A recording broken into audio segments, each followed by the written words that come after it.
So I give you two thoughts that I have. One is America is going to become the land of innovation, not the land of manufacturing. So I used to be a CEO of a contract manufacturer, public contract manufacturer. So I still believe, so everybody says everything moved to China. My answer is China doesn't innovate anything. First of all, they don't have the capital base to innovate. Right? You need capital to innovate, to take an innovation and go drive it. America will be the innovation capital of the world, and it will continue to be that way. Europe will follow behind, and then less developed nations will follow behind that.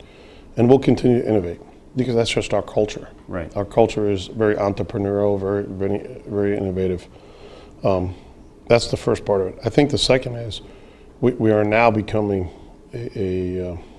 especially between the age of 35 to say 35 and older, becoming very pessimistic, a very pessimistic society. We'd rather criticize ourselves than rally around good things. Right. So we'd rather criticize wars, if you think about it. We've been through a bunch of them in our history, right? One very ugly one when we were young in Vietnam, and so it's been. So we're a society that would rather criticize. You look at presidential elections. They never talk about anything positive. They talk about the kids suck because they don't know anything about math and science, and so they'd rather beat each other up than speak about the positive things they can do to change. The last one that ran a positive campaign was Reagan. Yeah.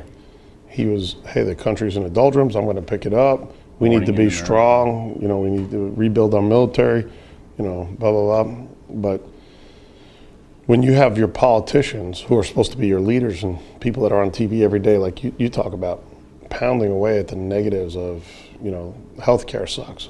I don't think anybody thinks healthcare shouldn't be a right, that every American, we're a society that should have healthcare.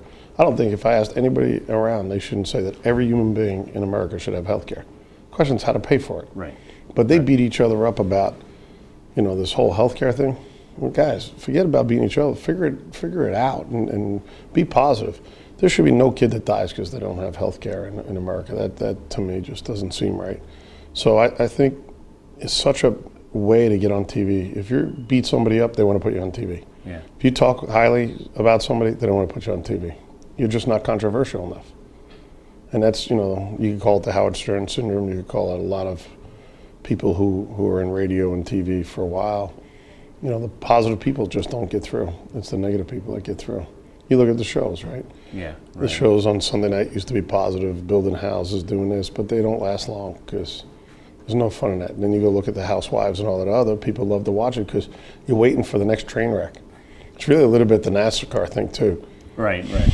When's the next big car accident going to destroy 10 cars or take out 5 cars? So. But I think we'll be the land of innovation. I think people are kidding themselves. When I get the same feeling when I get out. They're building great medical equipment. They're building great. There's some really cool stuff that people build out there.